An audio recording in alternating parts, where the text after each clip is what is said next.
Welcome back to CX on Point with Precision Point Partners. We're excited to have Alan Wheatley, a guru of all things healthcare, a former executive at Humana, where he oversaw their Medicare and Medicaid business, and really just such a visionary in this industry. He's returning as our guest. Alan and Ken Epstein, a partner at Precision Point Partners, had a great conversation in a recent episode, and Alan is back today to keep it going. Ken? I am so excited. Every time I speak with Alan, I learn something new. So we're thrilled to have him back and thrilled to have him open up and share some insights. Thank you so much. How do you think that the new regs might affect a world I came from, in the BPO world, where payers and plans are using BPOs to do inbound, to take inbound, non-commission, but just on an hourly basis? Do you think the new CMS regulations will have any effect on the BPOs of the world? We need to see the final rules, but I think overall, and we've seen some health plans move into more of a BPO environment versus a commission-based environment. I think you could see some of that continue. You're effectively talking about sales support, right? Whether that's a non-licensed or even a licensed agent sales support, where health plans are paying companies like yours an hourly rate to handle that work. That work's still going to exist and continue. I've even seen some health plans start to pay their own internal sales organizations hourly rates plus some sort of small commissions, and even insource more and more of that. But I do think the BPO world will continue in much the same form.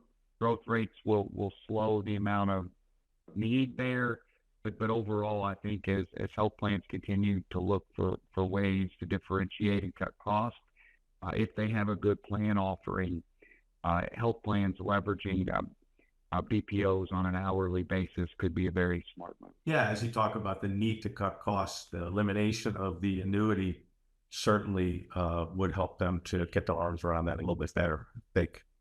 So, Correct. You know, what we talked about, all the changes that is going on in the industry itself, but with the current changes in landscape, payers are beginning to offer services that are usually done by providers, and providers are now becoming payers. I think you've actually experienced some of that in your career. Do you see this as an experiment, or is this a trend? Is this where the industry's gone? Well, I don't. It's not an experiment. It's certainly a trend, but it's not a new trend, right? I mean, the company I used to work for when I first started in healthcare in 1991, Humana owned hospitals and was an insurance carrier. So we were very much an integrated system. Way ahead of its time, because there were a lot of competitive dynamics that created a lot that forced us to spin off the hospitals. But there are a variety of health systems out there that also have their own insurance plan. And look at Intermountain Health and Salt Lake City. Look at Ochsner and in New Orleans, and there are many more. So I think it's a theme that's always existed. It can work. It's a tough environment. Typically, what you see large integrated delivery systems who have some level of market control or market power or market influence, where they can control the delivery system as well as maintain relationships with other health plans, because those health plans need them in their delivery system, in their network. So, but it is a tough transition. If you're a health system that all you focus on are admissions and delivering more admissions to your hospital, delivering more churn to your providers, you will not be successful in a health plan environment. It's a dynamic that creates balance. And those that do it extremely well, you can see the level of outcomes that they have, the level of improved health in the Medicare Advantage, the quality standards that they create. Kaiser, I think, is the North Star on this one in terms of what they've been able to do in costs and then deliver outcomes. Now, again, Most of these models are limited because you can't have Kaiser in every market, so their ability to expand their health plan is very, very limited. Same with Ochsner. It's not as if Ochsner is going to launch health plans in many places outside of Louisiana because they just don't have the controlled delivery system in other places. So, on the health plan side, you've also seen integration there where they vertically integrated into the delivery system, mostly in the primary care space. Obviously, CVS is purchase of Oak Street. United is the nation's largest organization in terms of number of doctors. So Humana has over the last 10 years has gotten into the primary care business, particularly in Medicare, and particularly in value-based care.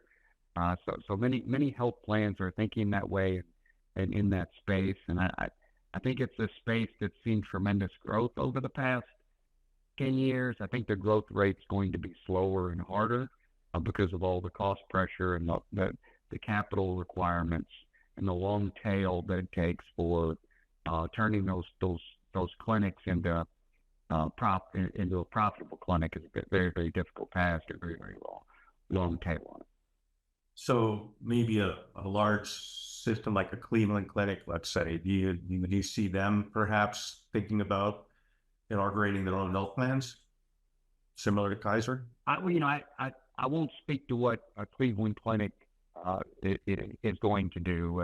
I think it is systems like that have historically done it.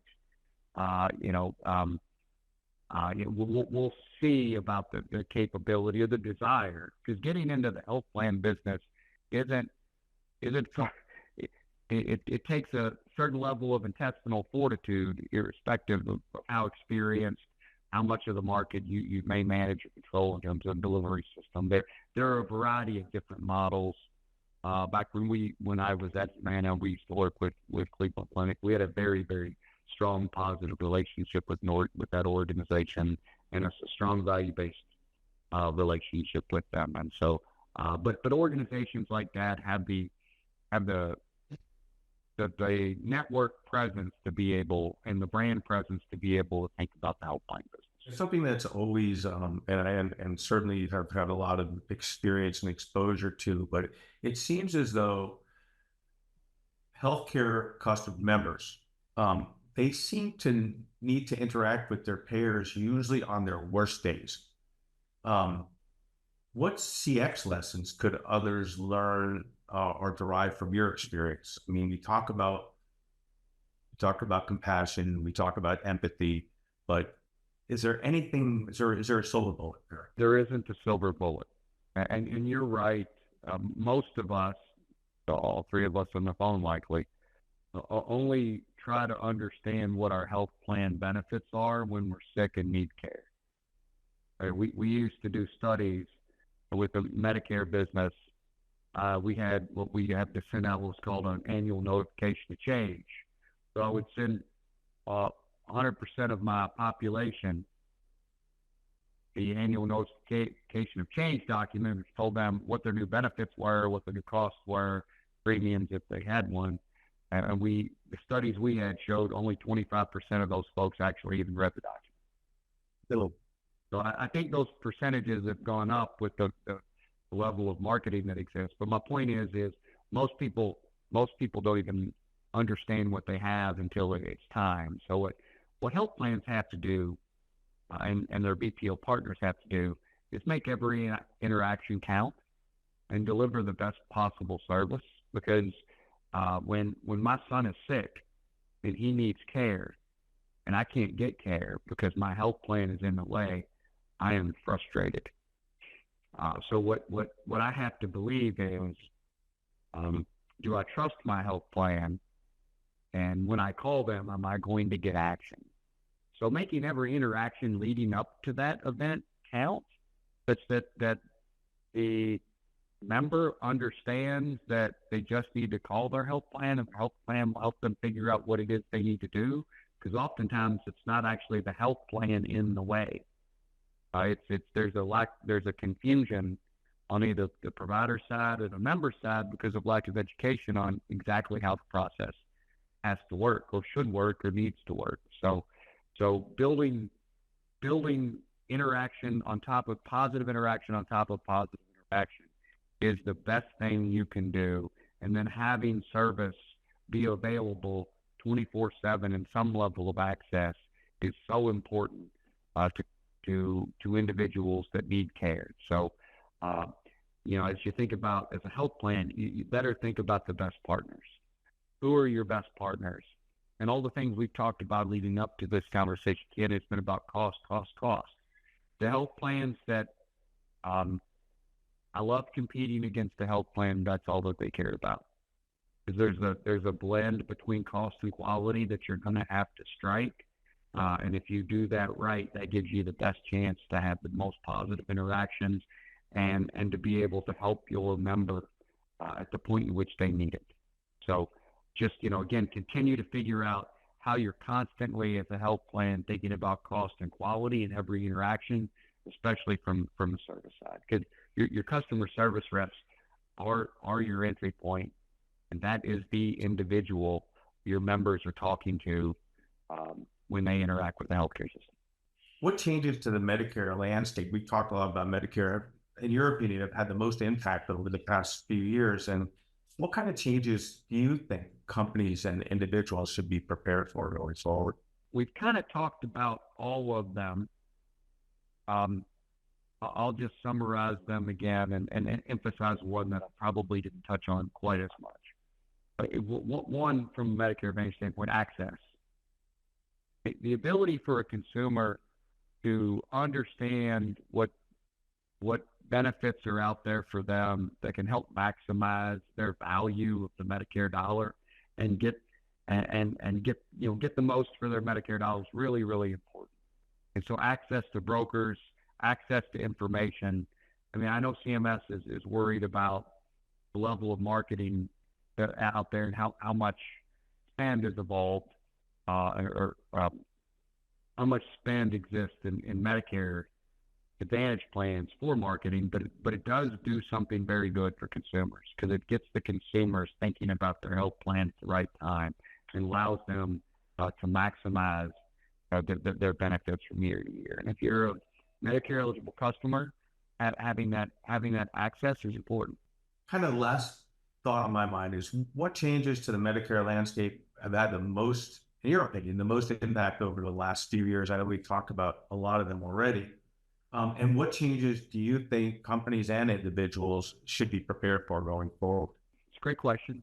You kind of touched on them. I'll just quickly cover the three. So, access for consumers to be able to get the health plan that best fits their needs, and what that looks like now versus what it was 10 years ago is a huge change, and people do not give enough credit for why Medicare Advantage has grown so much. But that's one. Two, value-based care. Value-based care and the quality that it delivers and the better outcomes. There are a lot of things wrong that need to improve on value-based care arrangements and interactions between health plans and providers and provider interactions with them and patients. But value-based care is putting emphasis on quality and putting emphasis on overall outcomes that are really, really important to the healthcare system, and it's lowered costs overall and improved health and improved quality in ways that we would have never dreamed of 15 years ago.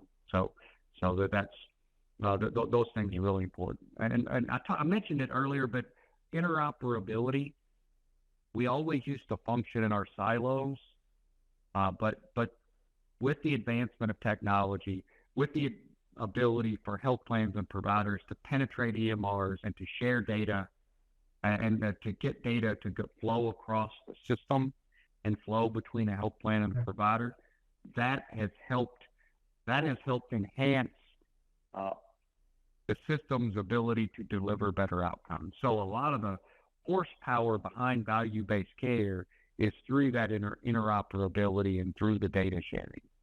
Yeah. And lastly, you asked me for three. All the improved benefits, being able to lower overall cost for consumers, such that they're not choosing between going to the doctor and buying groceries, extremely important. Not trying to be dramatic there, but the overall lower cost and the ease in which you've made, which the system has made it easier for consumers to get care and to pay for care, extremely important. And, I know it does sound dramatic, but I cannot tell you how many times over the past 25 or so years I've listened to calls from MA members who really do have that hard decision to make. I either get my prescription filled, or I get food, or I pay my rent. And it tends to be very heartbreaking. And it kind of gets back to what you were talking about before, just in the overall empathy and care that the representative has to give to the member when they call in. Because, getting back to the question I asked you, they're already calling you on like one of their worst days to begin with. And then on top of everything else, it's just a little bit worse because they can't really afford to fix what they need to get fixed.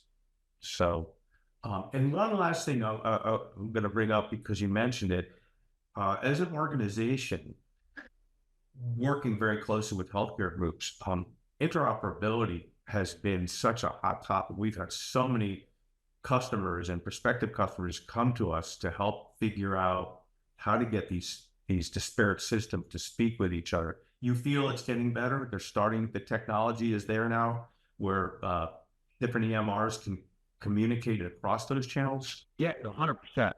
There's no question it's getting better, and it's going to continue to improve. I would argue the technology has always been there, but the system's willingness, particularly the EMR organizations, willingness to allow health plans and providers to pull data and push data in and out of it has been extremely important. And then providers' willingness to be able to allow health plans to get into the EMRs and push data in that's helpful and useful to the providers at the point of care delivery is extremely important. Obviously, technology has continued to evolve to be able to make things easier, but I think it's the system's willingness and advancement and thought leadership is what's helping us get to this spot. Well, I think we're at about time. So I really want to thank you very much for spending some time with us today. I always enjoy chatting with you. Your insights are just remarkable. And I hope everybody that's viewing will learn something today, as I have.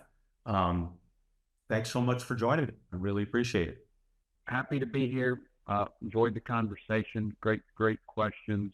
Lisa, good to see you, Ken. And as always, it's a pleasure. And look forward to our next encounter. Thanks so much, Alan and Ken. And that wraps up another episode of CX on Point. We'll see you next time.